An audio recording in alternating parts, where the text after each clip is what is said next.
الحمدللہ وحدہ والصلاة والسلام علی من لا نبی بعدہ اما بعد۔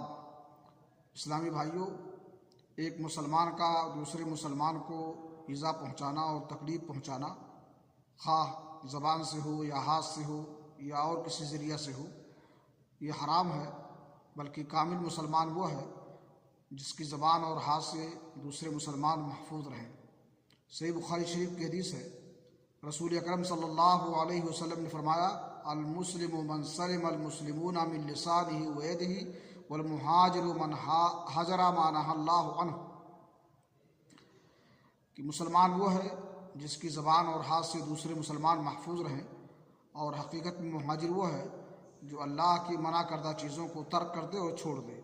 اللہ رب العالمین سے دعا ہے کہ اللہ ہمیں توفیق بخشے کہ ہم دوسروں کو فائدہ پہنچائیں اور کسی بھی طرح سے کسی کو تکلیف اور نقصان نہ پہنچائیں۔ تقبل یا رب العالمین۔